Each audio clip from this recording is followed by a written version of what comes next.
So I'm going to start. First of all, welcome, and thank you all for taking time out of your busy days to spend 60 minutes with us in what I call is an up close and personal discussion and chat with Mark Wallace. One person I do want to identify is Tom Evans. He is to the left of me on my screen. Some of you may or may not know him. He was my partner to start Rivertown almost 11 years ago, and he was my silent partner until he decided to retire. And then I said, okay, you're on. So he's with me, and I just want to identify him. Constance Bailey is the other part of the team. Some of you may know her as our welcoming committee chair.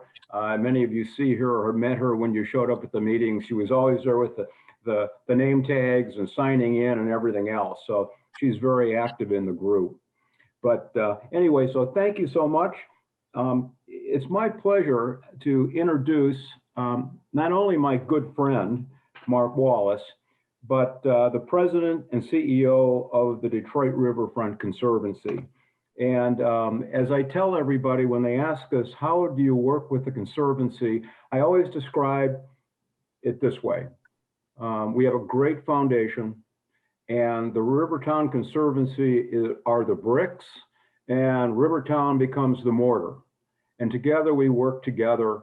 We are not a fundraising organization. We're an organization of the people who are able to take the advantage of all the good things that Mark and the Conservancy is able to do. Mark took over the Conservancy as president and CEO in 2014. He has a great background in real estate and leasing. In 2010, Mark was named one of the 40 under 40 awards by Cranes. And he also received the Deal of the Year award. We can go into that probably at a different time, but if you want to throw it out, that's fine too. He currently sits on the board of Presbyterian Villages, and Presbyterian Villages well represented here. Roger, thank you for joining us. Also the Corktown Economic Development Corporation, the Downtown Detroit Partnership. He's a member of the DAC, Princeton Club, Highline Network, University of Michigan Club of Greater Detroit. And also, he launched in 2014 a company called Wallace Detroit Guitars, which tells me I know that he's got some musical background. So with no further ado, it is my pleasure to introduce you to Mark Wallace. Mark, the floor is yours, sir. Thanks, Chip. I appreciate the kind introduction. Some of that feels like ancient history because the team at the Riverfront's been getting so much done in the past couple of years, but I appreciate that for context. And sort of going even further back, I moved to Detroit in 1999, and my first job here was as a Detroit public school teacher. And some of my earliest memories actually involved the Detroit Riverfront because I used to take my students on field trips, and one day we ended up on Atwater Street as the sun was setting, taking pictures of the Renaissance Center. That was back when Atwater Street was mostly a dirt and gravel road, and I'll never forget it because my car didn't start when I put the kids back into my Suburban that night. So got a deep memory, a deep love for the Riverfront. And one of my earliest memories actually of the city period was coming to the soup kitchen to hear Willie D. Warren play at my aunt and uncle's, I think it was 25th anniversary at that time. So a lot of fun memories in this area. I really appreciate everybody joining today. I know everyone has a lot on their plates. Wanted to give you a pretty deep behind the scenes look at what's happening on the Detroit Riverfront. And it's great that so many friends have joined, and Roger and Tom and Steve, it's great to see everybody here. Christine has been helping us tell the story of this for a long, long time. So I'm going to share some visuals here on my screen. Chip, it looks like I'm disabled right now. Is that, if I could? Okay, hang on. Let me see if I can give you sharing rights there, sir. Thank you. Hey, Mark. Yes. I said, hey. Oh, hey, Ron. Okay, hang on here. Okay. I tell you what we'll do. We'll just make you the host. How's that, Mark? Sounds great. And then you will have control, sir. All right. If you Try. see anybody pop up that wants to get in, if you could let them in, that'd be great too. Sounds good. I will do that. You got a full crowd today. Yeah, great group. How's this looking for everybody? Great. All right, cool. I wanted to go through a little bit of the history of the riverfront and mention some of the things that have brought us to this point. I'm sure most of you, I'm sure all of you are aware of the Riverwalk, and the Conservancy is likely a familiar organization to you as well. We got going in 2003 under leadership of Faye Nelson, who's a brilliant leader and still very active in the community. Matt Cullen and others who have been very active in this project since we got started. And in 2003, I'm sure a lot of you were living or working along the riverfront. In Detroit as a community had seen a lot of different ideas for the transformation of the riverfront. And some of those have made progress. Some of those have been ideas that still needed to be cultivated. One of the other experiences that our city had, which is pretty common for industrial Midwestern cities, is that there were a lot of assets that had been created in our community, which hadn't been maintained at a level that was appropriate. We've seen a lot of beautiful places fall into disrepair, to put it another way. So when Matt and Faye got started, I like to say that they started with a series of promises. And the first is that the Conservancy would make sure that the riverfront was always maintained at an appropriate level. And that's the promise of stewardship. We promised that we would be beautiful, exciting, safe, and accessible when we built our spaces on the riverfront. We were also very focused on the quality of the riverfront. This is such an important place for us as a community in terms of the history, where we were founded as a state and as a city. The history of the Underground Railroad, the history of industry along the riverfront. It's a very important place to us and always has been. So our second promise is that when we build spaces, those places will be world-class in terms of their design and their operations. And the most important promise that we made is that when we build places on the riverfront, those places will be welcoming to everyone. So that third promise is a promise of inclusion and welcoming. And that's really what makes the riverfront special. If you think about the riverfront without the people, it's a very different experience. And the Riverwalk is really exciting because it provides that urban experience that stimulates all of us socially, intellectually, and physically to be in a place where people are dressed in a different way or speaking different languages or enjoying recreational opportunities that are different from ours. That's really why we come together in cities. And that's why the riverfront is such a special place and such an exciting place to this day. We were founded in 2003 again by three main partners, one representing the corporate world, which is General Motors. GM was at the time in the process of renovating the RenCen.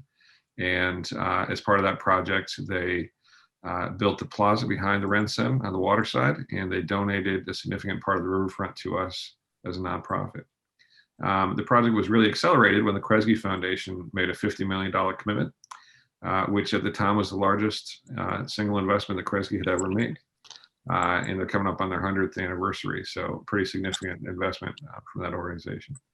The third partner was the city, who gave us a significant amount of property on the East Riverfront that allowed us to actually build the Riverwalk. And all told, we've ended up working with over 7 property owners on the east side, and we're adding more property owners as we move west as well. So really great corporate support, great philanthropic support, and great support from the city of Detroit as well. And a lot of leadership on our board that comes from the city of Detroit. We couldn't do that without them. Our vision is to make 5.5 miles of riverfront from bridge to bridge, we say, which is Ambassador Bridge to the MacArthur Bridge. And we started focusing on the east because there was some momentum with Hart Plaza, with TCF Center, and some of the other assets on the East Riverfront. I'll give you an update on where we are with that in just a moment. We have started to pivot towards West Riverfront, and I'll give you a couple updates there on projects that may be less familiar to you because they've been completed in the recent months and years. At the time when we got going, General Motors plaza was in, it was a parking lot. It wasn't a plaza at all. And it's one of the things that I think is just so remarkable. When General Motors did this transformation, it was really focused on welcoming the community into this space. And that's a huge, profound statement for any corporation to make. I've spent time in Chicago and Toronto and elsewhere living and working. And a lot of times you see corporate plazas that just serve the people working in that corporation. And General Motors really went above and beyond. They built spaces that are great for families and for people. This shot in particular, not only is the twin of the previous one, so this is literally the same view, with the Winter Garden being new and the fountain. But when GM built this fountain, there's a little bit of trivia, but I think it illustrates the point. This fountain was initially intended to just be a sculptural piece. This was not a splash pad or a water park. And when the kids started coming down and the families started coming down and splashing around in there, GM looked at us and said, whoa, we got to do something about this. And instead of putting up a big sign that said, kids stay out of our fountain, General Motors did the opposite. They said, we're going to put some chlorine in the water. We're going to fix this system so that kids can be welcomed into this space. And that's a huge thing. It's not easy for big corporations to make decisions like that. And I'll always be grateful to General Motors for the leadership, not only in that little part of the riverfront, but in getting this organization started. Cullen Plaza, which is just down the river from General Motors, again, was in a pretty profound state of disrepair when we started this project. It's been transformed into a really beautiful gathering spot. The boat dockings here are very important for our school groups. This is where we host a lot of our reading programs. The bike rental, the bike repairs are terrific. I hope that some of you have enjoyed the adult beverages at the Tiki Bar that we opened up 3 years ago. It's really become kind of a great gathering spot. One of my favorite places for a sunrise or a sunset as well. Mount Elliott Park was a city-owned park that had some relatively simple site furnishings, but not a very active program. And this has been transformed into a really profoundly exciting splash pad for the children of Detroit. And this is just really wonderful to see in the summertime on a warm day. One of the things that's special about this place is we designed this to be ADA accessible so that kids in wheelchairs are able to come down, have a great time at the splash pad, shoot the water cannons at their friends, and really have that type of childhood experience and build those types of memories that are so important for our community. Gay Rochard Park on the far side of the MacArthur Bridge is pretty exciting. This is, again, a city-owned parcel, which we entered into a lease agreement with. And Gay Rochard Park's been transformed into a series of butterfly gardens. There's a little splash pad here. This place in particular has seen a lot of use during COVID because people are looking to get outside, have some times for quiet reflection, get a little bit of exercise. It's really become a great spot for gathering. And if you'll notice, just underneath that bridge here, the Belle Isle Bridge, we are about to start work on that final connection. So you'll actually be able to walk underneath the bridge, and you'll be able to walk from the Uniroyal site up to the Belle Isle Bridge, which is pretty exciting. So I'll show you some images of that project in just a moment. One of the things that we've discovered is that making it easy to connect the neighborhoods to the riverfront is really very important. Jefferson is still a pretty busy street. We want to make opportunities for people who have families or senior citizens or little kids to come from the neighborhood down to the riverfront. And this is a tremendous project. And I saw Tom Wywoody on the call a little bit earlier. This is a huge win for Greenways Coalition, the City of Detroit Economic Growth Corporation, the Community Foundation, and many, many others who came together to make this project happen. But this old rail line was transformed into this amazing gathering place. And it's really been exciting to see the way people use this. The DeQuinter Cut is terrific for public art. You see a lot of kids down here learning how to ride their bikes because it's a safe and quiet place to do that. And we've built some infrastructure that I'll show you in just a minute to provide a little bit more of gathering space along the DeQuinter Cut as well. So what this does is it creates a system. And as you think about the riverfront, Going from the Renaissance Center to Cullen Plaza, to Valade Park, to Mount Elliott Park, to Gabriel Richard Park in the future. What you see is that each one of those assets is about a 10-minute walk from place to place. And what that creates is a system. So you could park at the Renaissance Center, and you could literally, spend 20 minutes at Cullen Plaza and then walk 10 minutes down to Valade. Have great experiences in all of those locations. And by having these greenway connections like the DeQuinder Cut and the Joseph Campbell Greenway, I'll show you in a minute, we're really trying to make sure that everyone in the community has a physical sense of access and a physical invitation to come down to the riverfront. There are a couple destinations. I mentioned a few of those. This is a beautiful shot of Cullen Plaza. One of our community members took a while ago. I think this is probably the most familiar location along the riverfront to date. Mount Elliott Park, I showed you a picture before. I just love the activity in this one. As the kids having a great time splashing around. It's just it's one of the more delightful parts of my job is to watch these kids have fun on a hot summer day. I mentioned the DeQuinder Cut Freight Yard. I'm hoping this is familiar to many people. This is just on the side of Eastern Market, just below the Wilkins Street Bridge. Hello. And this spot has become a really great gathering place. We have a bar, we have a DJ booth upstairs, restaurant facilities, and then private gathering facilities. So this is a great spot. It's a great place to come with your pod if you want to stay socially distant.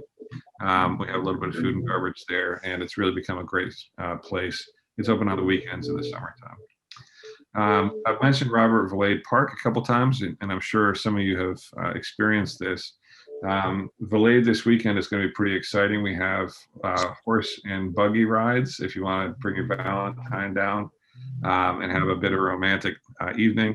We'll have the fires burning. We have Geisha Girls Sushi and Smoky Cheese Barbecue, so 2 Detroit restaurants that have permanent locations for the first time here at Valade.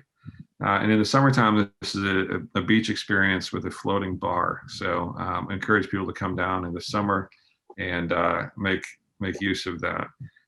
Again, this will be available for different activations like the one we're doing this weekend. Also in the summertime, if you have special events, we would love to talk to you about renting this space out for private groups. It's really a great place for people to gather together. For us, I've talked a lot about the real estate side, and we spend a lot of time and energy. Hey, Mark, 1 second. If I could have everybody go on mute, if you would, please. We're picking up some background noise. If everybody could, if they haven't, mute their phones.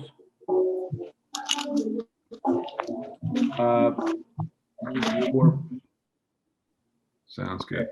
Thank you. Well, cool. Thanks, Chips. Okay. So one of the most important things for us is how people use the space, and also how people feel about the space. We want this to always feel like a place where Detroit comes together. We want it to be authentically Detroit. We want the design to reflect the city. We want the community to feel very comfortable gathering in this place. So one of the things we've done on an annual basis is we do what we call intercept surveys, where we ask our volunteers to ask people on the riverfront a couple of questions. And one of the things that's most important to us is this mix that has come together in the riverfront. We see about 40% of our guests on the riverfront coming from the city. We see about 40% coming from outside of Detroit, and we see about 20% coming from outside the region, which is a really exciting mix. And I think that, again, as our country tries to come together in different ways in different places, it's really important to have spots where you can physically interact with each other. And the riverfront is really an incredibly diverse gathering place.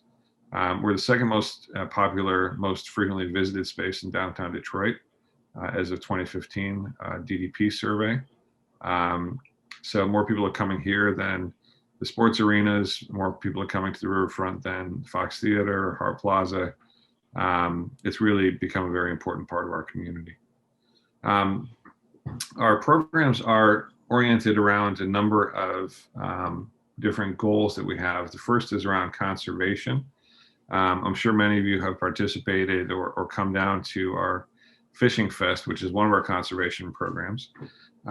This is a really exciting opportunity for kids who may have never touched a fishing pole to throw a line into the water and hopefully to build an affinity for that experience and have that be something that they can enjoy for the rest of their lives. This is a partnership with U.S. Fish and Wildlife. We have the DNR come down to support this. And one of the great things about this event is that kids don't have to have a fishing pole. They don't have to have a license. They don't have to have any bait. They come down, they have this tremendous experience. And Chip, I know this is a program that's really near and dear to your heart as well. And you're one of the visionaries behind this. It is, and I'll tell you what, Mark, we came up with the idea, but we could not have executed without you guys coming in and partnering with us. But it is just so great to see all those kids, and thank you so much. Yeah, it's really exciting. And yeah, it's one of those activities that's authentically Detroit. People have been fishing on this river for generations, and it's an opportunity for parents and grandparents to teach their kid a skill that, in a pastime that they can enjoy for a long, long time. Yeah. Our second category of programming is focused on health and fitness. This includes our yoga program, our walks and our runs. Really, a lot of people coming down to the city, come down to the riverfront to have that type of experience. And it's always been really fun to see people expressing themselves in different ways. And also just to see our community getting healthier. There are a lot of people who come down to the River Walkers program in the mornings. There are people who go to the health screenings and realize they get their blood pressure checked out. Hey, Mark, I'm going to jump in again. If everybody could check their mute button, I'm picking up a lot of feedback here. If everybody just check, make sure you're muted, that would be helpful. Thank you much. Thank you, Chip. Appreciate it. So health and fitness is something that we want to impact in our community and make sure that Detroiters are strong and resilient, particularly as we're moving through COVID. And our third category is education, arts, and culture. And our reading program is central to that. Our public art program is related to that as well. This is just a quick snapshot of the reading and rhythm program that we host, where kids get to hear some music. You have a quote unquote VIP reading to the children, and then the kids get to pick out their own book and take it home for their own personal library. So this is Mary Barra. None of the kids have any idea who Mary Barra is, but it's kind of fun to see some really important folks in our community coming down to do this type of thing. During COVID-19, our world changed, and everyone's world changed. And as an organization, we knew we had to do things differently. So 2020 was a very different time for us, and this year will continue to be different. We wanted to make sure that our community members were supported, and we knew that as an organization we had not only 75,000 people following us on social media, but we had a tremendous amount of trust and respect in the community. So we wanted to make sure that our volunteers, most of whom are senior citizens, did not get left behind and had access to resources. We wanted to be a spot where people could come and pick up food if they needed food resources. And we also wanted to keep engaging with the kids. So the top left image here, you see we did our rain barrel workshops, and instead of having that be in person, that was something where people could drive by and actually pick up a rain barrel. We created a coloring book of Detroit parks in partnership with the City of Detroit and DDP, Clark Park Coalition, and others. So if you have little ones in your life, that's still on our website. You can download that in PDF and have your kids color. It's really fun. Top right, we moved our reading program to a more remote set where different families had pods so they could still see the musicians, and we had that online as well. We did some public art that you see here, the Being Apart Together mural that we created. And we also did some really cool things with little kids doing yoga. We have a yoga instructor who works with his young son, and those are pretty adorable too. So if you're looking for activities in person or virtual, the DetroitRiverfront.org is a great resource. We'd encourage you to check that out. This is also a very important year for the conversation around racism and structural racism. And we were very pleased that the community identified us as a safe space and a spot where they would like to come and make their voices heard. And we hosted two major protests and marches. One was from Gabriel Shard Park to Belle Isle across the bridge, and one started at Eastern Market and went down the DeQuinder Cut to the riverfront in Milliken State Park. And in both cases, we were very happy to work with the organizers and very happy to lend our space as a venue for that very important conversation, which is continuing. One of the things we wanted to do is provide opportunities for community members to actually serve the riverfront community. So, a couple things were kind of fun last year. One is we started doing Zoom meetings with our volunteers, which was a great way for us to check in. We did a number of cleanup events, which you see in the top right. And one of the ideas that actually came from the volunteers, because we were sharing so many recipes on these phone calls. Everybody's stuck at home. We're all cooking things. Is, hey, let's actually share the riverfront recipes that we are trading back and forth here. So we did a book, which you can download off our website, called Stories from the Kitchen. And it's recipes from the Detroit Riverfront volunteers and little stories about where those recipes came from. So again, a simple way to stay connected and stay in conversation with the people who are so important to us. And our volunteers are really a very important part of everything that we do here on the riverfront. This winter, we've tried to do a couple things that sort of change the experience. Winter can get very cold. It can get very lonely. So at Valade Park in particular, we have places where you can roast marshmallows. We have hot drinks that you can take outside. Great ice sculptures and places where you can get some good photos. We have a little sledding hill that we've created over by Aretha Franklin. Some outdoor games like the box hockey that you see here as well. And those have been really well received by the community. So again, it's going to be cold this weekend. I'd encourage you to come down and check that out. I don't think you'll be disappointed by what you see there.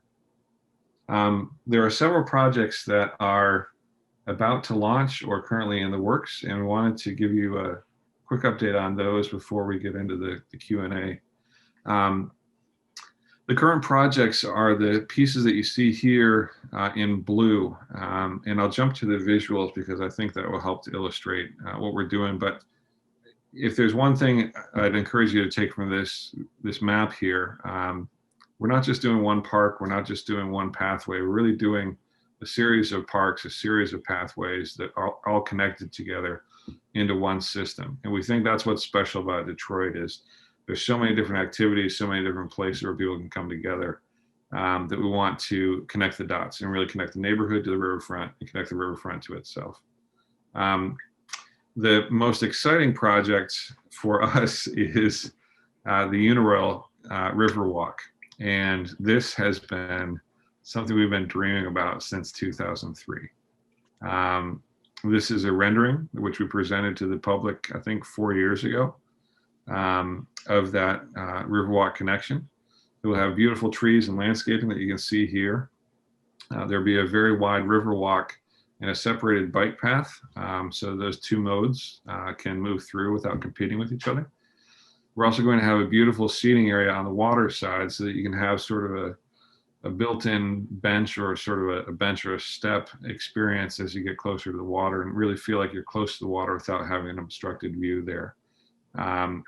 This project got underway in 2020 with the environmental cleanup that you see here. The edge of the site has been damaged over the years, and some contaminated material has moved from the land into the water. So before we fixed that edge of the river, we had to go through here and make sure that the contamination in the water was cleaned up and was not getting into the fish in particular that were feeding and spawning in this part of the riverfront. This was a $3 million project that we did in partnership with the US EPA. They were actually the construction folks. They led the work, but we as an organization put $1 million into this. EPA put $2 million into this. And I'm happy to say this project was completed in October of 2020. And that will allow us to start work on the Uniroyal Promenade, we call it, this final connection of the riverfront. And we're hoping to do a groundbreaking for that sometime in the next 3 months. So big news for us, more specifics to come, but we encourage everybody to join us virtually or join us in person as we're able to when we do that groundbreaking, which is huge. What that does is it really connects 3.5 miles, and it connects us to Belle Isle. And those are huge assets for the community to have access to. One of the other projects that was completed by the city in 2020, which we're thrilled about, is this Joseph Campo Greenway.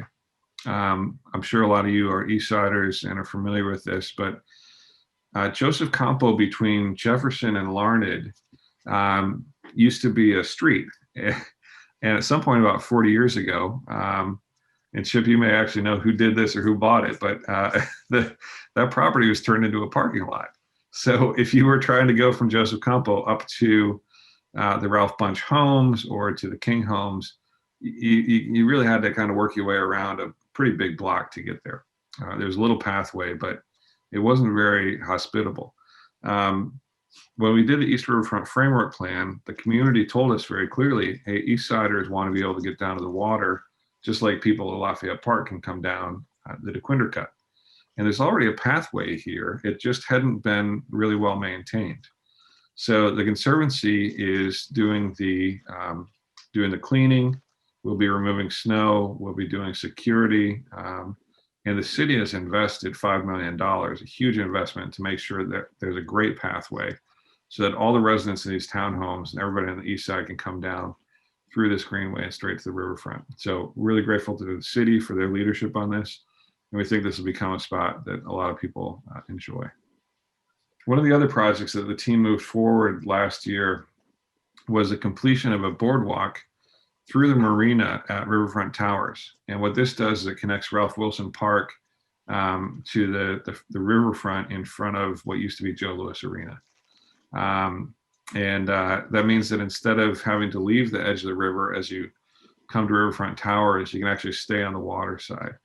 I frankly think this is pretty sexy, particularly at night with this mood lighting in through here. But much more important than the aesthetic is what it does. It keeps people at the water. And we're really excited that Riverfront Towers has opened this marina, and it'll be open for business this summer. So you'll start to see boats in here for the first time, I think, in 6 or 7 years, which is pretty exciting. One of the other projects we were able to complete during 2020 was this connection. This is the old VIP parking lot for Joe Louis Arena, and this is the newest section of the riverfront. So you can see those first 2 panels of fence used to be a dead end, and you can see a whole lot of new fence in through there as well. So again, just building that system and bring us toward the West Riverfront. I'm sure many of you have attended events on what we have been calling West Riverfront Park. You might have gone down there for Touch a Truck. You might have come down for the Mopop Festival or River Days. We had Smokey Robinson down there 2 years ago. Some pretty special moments for us as a community and as an organization. This park is about to undergo a pretty amazing transformation, and there are going to be a number of special things that happen. One is we're building a greenway that'll connect from the train station in Corktown down to Ralph Wilson Park. So this will be very similar to the DeQuinder Cut, where you're not at the street level, you're actually below street level, kind of moving through space. A lot of great opportunities for wildlife habitat, and a lot of great opportunities for public art as well through here. And that brings you from Southwest Detroit and Mexican Town and Corktown down to Ralph C. Wilson Jr. Centennial Park, which is really going to be very impactful for our entire city, and we think for the entire region. This park is being designed by Michael Van Valkenburg, who is one of the world's greatest landscape architects, and Sir David Adjaye, who is probably one of the top 3 or 4 architects alive anywhere in the globe. Sir David recently finished the African American History Museum in Washington, D.C. He is one of the most hot and sought after architects anywhere working today. And it's really exciting. It's the first time the two of them have worked together. So this park, you can see, is going to be very green. It's going to have some really beautiful features to it. None of us are going to experience it as a bird does, so I'll drop you down to street level here. The park will have a really significant playground area with these gorgeous creatures like the brown bear that you see here. That's actually a slide that the bear is holding, so kids can climb up inside of the bear and wave to their people, and then slide down through that slide right there. This will be a very active gathering space for kids. We're going to have a major hill, so this will be great for sledding in the wintertime. Also be great for movies and concerts in the summertime. This will hold about 3,000 people, so this won't be for ticketed events, but it will be for public events and for unticketed free shows. Sir David has designed some really remarkable structures, including just this incredible courthouse. And the way he describes this, he says, if God came down and used his finger to cut out this oval and then lifted it up out of the earth and set it on stilts, what would it feel like to be underneath that space? So you see that top edge is a very rough and raw edge, and you see these gorgeous little stilts that are holding it up in place. This is going to be a spot for basketball. We'll have some really great programming around that, and we're having some great conversations about those partnerships. But we'll also be able to transform this into different types of sports activity and different types of programs. And one of the things we're most excited about with the Sport House in particular is that this will be welcoming to the teenagers of Detroit. And if you look around the country, there are a lot of great parks that are being created.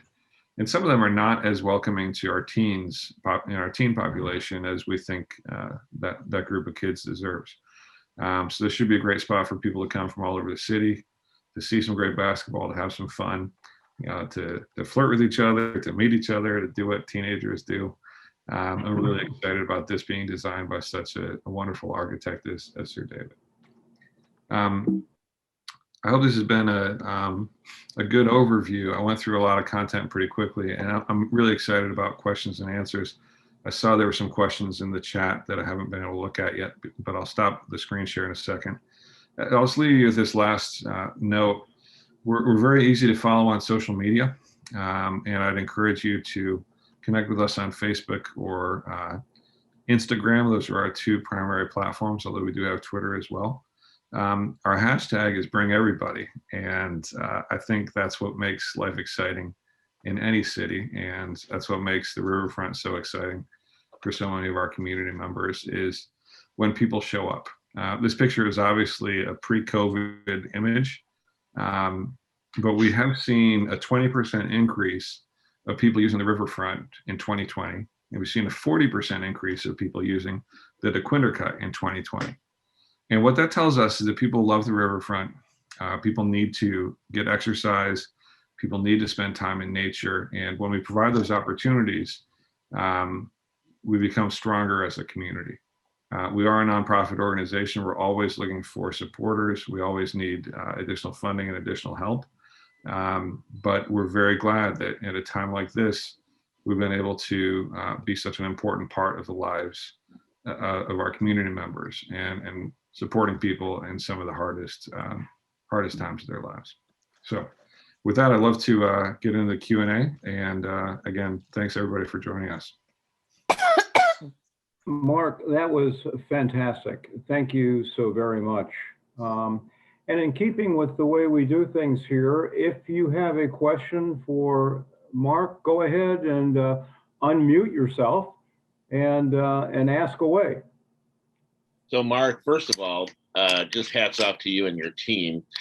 Valade Park is just magnificent. It is just the programming around it and the winter activities are just spectacular. So thank you for that. And my question is, when will Uniroyal and when will Ralph Wilson come online? I know they're underway, but yeah, ballpark. Great questions, Ron. And the credit for Valade goes to Mac and Rachel and the team who came up with some great ideas. And again, I appreciate you mentioning that, because it's a great spot for people to check out. The Uniroyal, as I said, we started construction of the pathway. The folks are actually out there today. They started last week. That will likely be a 14 to 18 month process. So I would guess summer of 2021, we would be able to make that connection across the Uniroyal Promenade. The Ralph Wilson Park, we're trying to get some clarity on that. We were hoping to be under construction already. And one of the things that slowed us down is another partnership with one of the federal agencies that could bring a lot of resources to us. So that one we might be a little bit later than the 2022 that we were hoping for, but we should have more information about that. Fantastic. Just great work. Thank you. I see Galaxy Note 8 has raised their hand. Not sure who that is, but there's a question there. Yes. How you doing? Good. How are you? All right. Is your name Wallace? Yes. All right. Okay. My name is Toya Watts. I'm the president of Charlevoix Village Association on the east side of Detroit in Island View. So you made a good point. You know, I visit Chicago Riverfront. Oh my goodness, this is gorgeous. Yeah. So they got a Ferris wheels, they got a confectionery stand where you can drink, walk, and all of this. And I'm just looking at that when I'm used to, we had Boblo Boat, we had Edgewater Park in our community back in the day. And I'm saying the young generation don't have anything to do these days in the city of Detroit, to me. And I asked my young generation, what are they looking for? Because we had things to do. We had parks like, you know, like Boblo Boat and Edgewater Park. So I didn't know what you can bring to the riverfront besides the basketball court. Because I see we don't have a Ferris wheel like Chicago got. I mean, I'm just looking for something that the young generation can have some fun as we did as coming up, even with Belle Isle. Yeah. But that's number one. But the Armory right quick, the Naval Center, the Boarhead, Yep. they got a bid on that one. And, you know, all of this riverfront is going. You showed something on your slide that you talking about Euro Rubber. What was that? I missed that one. Yeah, great question. So the Uniroyal site, the old Uniroyal tire factory and the Detroit Steel Works, the update here is that we are going to be under construction. We've actually started construction, but we haven't done an official groundbreaking yet. So we're hoping to make that connection so that people on the Riverwalk can get all the way to Gabriel Richard Park, and they can get up to the Belle Isle Bridge and get across to Belle Isle. So that was the update on Uniroyal. Your question about activation for teens and youth is a great question. And yeah, I'd say that different parts of the country have different approaches to this. And I think there's something magic about Boblo because it was so focused on children. And also because you get all jacked up on candy and you take this boat ride, right? Like it was pretty exciting, right? So what kid doesn't like to, mainline sugar and then, get on a boat, which you probably only do like once or twice a year if you're lucky. So that was a special time for me. I still remember those big lollipops with big spirals in them. Yeah, I think we could use a lot more activities around the city for youth. As a former teacher, I think that's an easy one for all of us to say. And I think the city has done just a remarkable job of fixing up a lot of the local parks. So I want to also give them kudos. I know Brad Dick and Megan Elliott and others have just been doing great work fixing up some of the neighborhood parks around the community. But they used to close it used to be at 24 hours. Now they shut them down. And then kids at 9 o'clock, you think they're ready to come home? Yeah. They're not ready to come home. Yeah, I think it's 6 a.m. to 10 p.m. But you're right. I think we still need a lot more opportunities for people to have, recreational opportunities, late in the evening, early in the morning. So I would agree with you on that. Okay.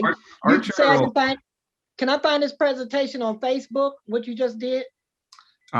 We don't have this presentation in particular, but I think Chip is recording this. So Yes, we have recorded it, and Tom Evans is over there. He actually is recording it. Tom, this will be on YouTube? Yeah, it'll be on YouTube. If you just do a search for Rivertown, Detroit, it'll take you to our channel, and the meetings are all on there. that's great. Rivertown, Detroit. Rivertown, Detroit. This will be up Okay. just in the next couple of days. Great. Okay, thank you, Tom. Thanks, darling. Thanks. I see Sean's got his hand up as well. Sean, you said Sean? Yes. Okay, yeah, that's me. Thanks. Yes, this is absolutely fantastic what Detroit is doing. I've been in California for the past, since '91, just returned a few years ago. And my dad told me that I should take a look at downtown Detroit, that it had changed since I had left. And what I do, the name of my company is Cycle for Life. I do major events, fundraisers for St. Jude, American Heart Foundation, a lot of clients that you see on television. They're my clients. But I have I'm sorry? Oh, Daryl is on. Then I have a client that was interested in the Uniroyal property, but I see it's been zoned for other projects also. But they were interested in doing is building a state-of-the-art manufacturing complex for PPE. So do you have any property along the waterfront for that? They were looking to do something in the range of 1 million square feet. Wow. Yeah, that'd be a big site. And Sean, I'd love to hear more about, maybe we can connect later. I'm pretty easy to find online. But I'd love to hear more about your cycling program and that group. In terms of land, the only land that we control is dedicated to public use in parks. So we don't have anything that would be available for an industrial use. But I know that there are some properties available, along the riverfront and elsewhere for high-tech industrial. But that's not part of our mission right now. Yeah. Okay. But it's great to have you in town, and thanks for your question. Appreciate it. Definitely. I see Regina's got her hand up as well, although she may have frozen. It looks like she's down at Valade right now. Regina, are you with us? Hey, Regina? Looks like you're on mute. She is on mute. Regina, you're on mute.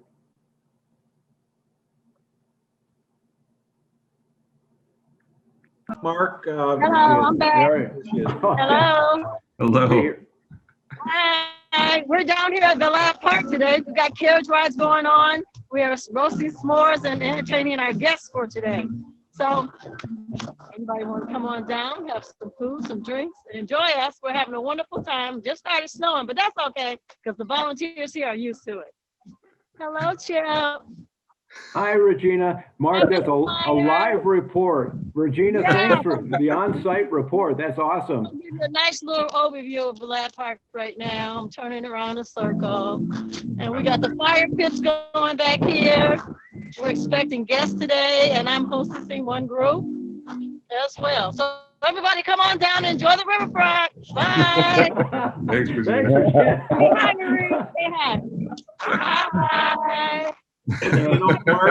Mark, that's an example of one of your volunteers that just doesn't have enough passion or energy. Our volunteers are the best. Absolutely wonderful, wonderful people. And Regina, appreciate you. Thanks for being out there. And I can tell you, I speak for Regina. She shows up to all the meetings. She's one of the top fishing best people, and she's always there when we need her. Absolutely. Good stuff. I see Beth Conrad has her hand up. And if you, good.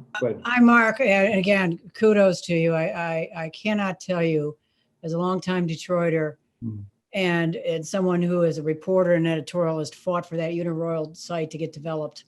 Yeah. And with remediation, but you did it. Yeah. And kudos to you, because that's been a decades long saga. Yes. So really, kudos. And my question pertains to that. Has there been some thought? I love the idea as far as the basketball, quadrant that you have on the southwest side. Has there been some thought for maybe for the Uniroyal, because there's a long distance there, and we're talking about some youth activity and also with teens. Has there been some thought as far as maybe replicating something like that for the Uniroyal site, or even with handball? Handball is a huge sport that had a lot of different activity with a lot of youth on Belle Isle, but those hand courts are kind of, they've aged. Has there been something to some thought of that?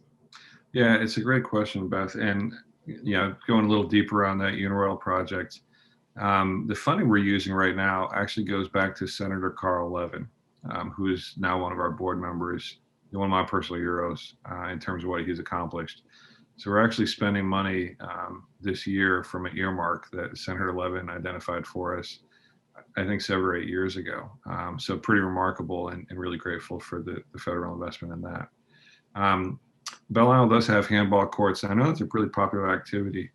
My sense is that the Uniroyal site will likely start, in phases. I don't think it's going to be one major development that just drops out of the sky like a spaceship.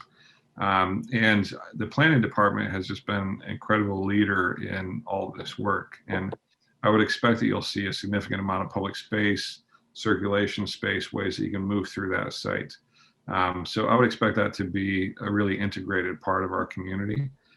We have not looked beyond the riverfront itself on that site, but we're always standing by to have conversations about what's worked for us and what types of activities. And to your point, handball, horseshoes, I mean, there's any number of different things that could come together and give people activities to do outdoors. So we'd love to be part of that conversation. Or a skate park. Yeah, skate park, any number of things. And the city's just built an incredible skate park down at Riverside Park, down at the Boulevard on the west side.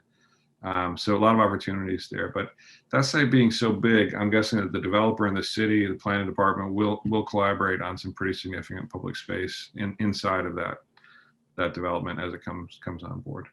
Well, thanks, and again, kudos to you. You're one of my heroes. Appreciate it. We got a couple minutes left here. I want to be respectful of everybody's time. Any other questions? Do you see any other hands up? Mark, you're the host there. You got it. Those were all the hands I've seen so far, but I'd be happy to take any final questions. Mark, this is Roger. I've got a question.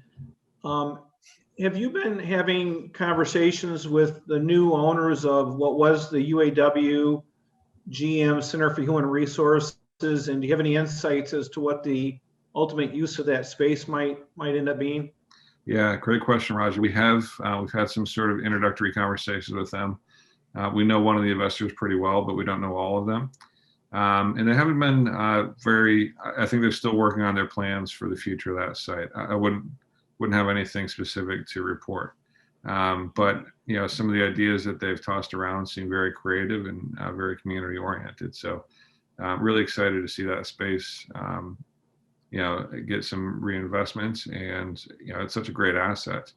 It's one of our best partners that we had, one of the first parts of the riverfront that was donated to us. So nothing specific, Roger, but we are in conversation with them. Thanks, Mark. Yeah, absolutely. I have one question for you, Mark. I know that there has been some voting going on about the best riverfront in the country. Is there any update you can give us, or when you can give us an update? And maybe tell everybody what it is.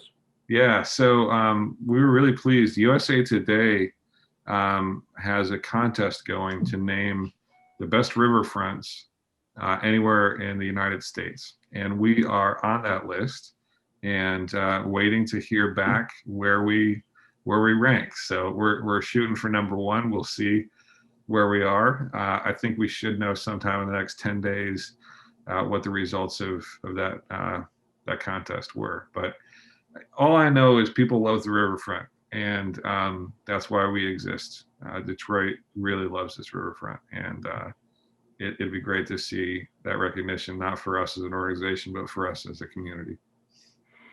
Thanks, Mark. And I will just wrap it up by just saying, on behalf of all the Rivertown members and everyone on the call today, that was a fabulous overview.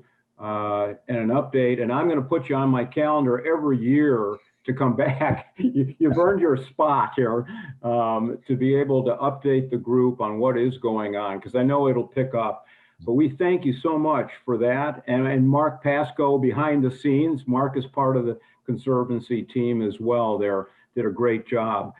And all I'll say is thank you all for joining us. Our next Rivertown meeting, Zoom, will be March the 18th, and you'll see an announcement coming out on that shortly.